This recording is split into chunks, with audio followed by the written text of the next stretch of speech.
Assalamu alaikum students, let's start exercise 1.2. I'm going to solve part number 3 of exercise 1.2 by using quadratic formula. Here I write the quadratic formula: x is equal to minus b plus minus b square minus 4ac under root over 2a. We derive this formula by the standard form of quadratic equation, that is ax square plus bx plus c is equal to 0, as I told you in the previous lecture. The first step in this question, we have to arrange the terms according to the standard form of quadratic equation. The first term of this equation is x square. x square वाली जो term है वो हमने सबसे first में रखनी है, then bx, and the last term is constant term. So here you can see x square and x are on the left hand side and the constant term is on the right hand side. So we have to shift this constant term to the left hand side. So let's start the solution. This is 3 under root x square plus x. This constant term is positive here, so when you shift it on the left hand side, it will become the negative and 0. So now this is the standard form of quadratic equation. अब हमने इसमें जो formula use करना है उसमें हमने देखना है कि हमें रिक्वायरमेंट क्या क्या है हमारी. इसमें हमारे पास जो रिक्वायर्ड चीज़ें हैं वो हमारे पास है A B and C. A B and C हमें इसी जो है वो स्टैंडर्ड फॉर्म में से मिलेगी. As you can C x square के साथ जो ए है वही ए हमने यहाँ पे यूज़. के साथ जो हमारे पास कोफिशिएंट है वो है बी, उसी बी को हमने इस फॉर्मूले में यूज़ करना है. जो कांस्टेंट टर्म है वो है सी से डिनोट कर रहे हैं हम उसे, तो उसको हमने ये वाला सी हमने यहाँ पे यूज़ करना है. अब इस क्वेश्चन में हमें देखना है कि एक्स स्क्वायर के साथ जो कोफिशिएंट है वो हमारा क्या बनेगा, A. So here A is equal to 3 under root. So what is B? The coefficient of x. So here is the coefficient of x is 1. So b is equal to 1, and the last is the constant term. Constant term is minus 4 under root 3. The constant term is minus 4 under root 3. आपने इसमें जब आप shift करने हैं coefficients को denote करना है आपने ए बी और सी के साथ, तो आपने उसमें उनके साइंस का भी ध्यान. Try to make the sign of x square positive. एक तो इसको आपने अरेंज करना है और दूसरा आपने ये करना है कि आपके पास अगर एक्स स्क्वायर किसी क्वेश्चन में नेगेटिव आ रहा है तो आपने उसमें से तीनों टर्म्स में से माइनस कॉमन लेके एक्स स्क्वायर की टर्म को पॉजिटिव बनाना है.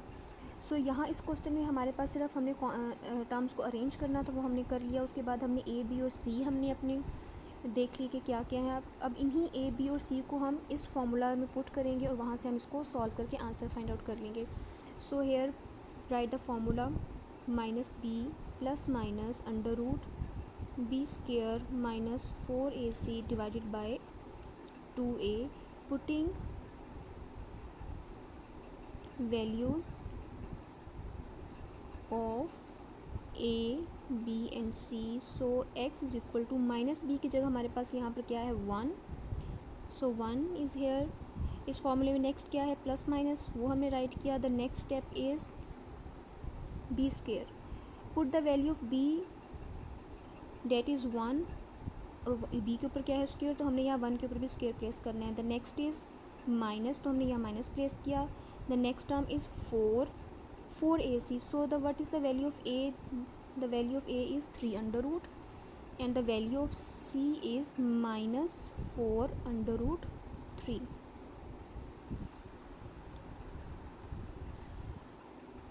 And the denominator is 2a, 2 as it is, और a की जगह उसकी वैल्यू हम पुट करेंगे 3 अंडर रूट.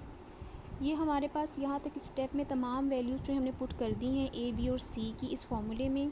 अब इसमें हमने जो ये टर्म्स हैं इनको हमने आपस में सॉल्व करवा लेना है. जो जो आपस में सॉल्व होती हैं, ये -1 एज इट इज़ आ जाएगा, this plus minus sign as it is. So here 1 का स्क्वायर ओपन कर दें, इट विल बी 1. अब यहाँ पे ये भी माइनस है और ये भी माइनस, ये तीनों टर्म्स आपस में मल्टीप्लाई हो रही हैं, तो माइनस माइनस मेक्स प्लस. जो विदाउट अंडर रूट की टर्म्स हैं वो आपस में मल्टीप्लाई होंगी, और जो अंडर रूट के साथ टर्म्स हैं वो हम हमेशा आपस में सॉल्व करते हैं. ऐसा नहीं होता है कि हाँ आप जो है 4 और 3 को मल्टीप्लाई करवा दें या इन सबको आपस में मल्टीप्लाई करवा कर रूट के अंदर लिखते हैं. Root having different value and without root is different value. So 4 multiply by 4 makes 16, और ये दो अंडर रूट आपस में क्या हो रहे हैं, मल्टीप्लाई, तो इनकी पावर क्या बन जाएगी, स्क्वायर.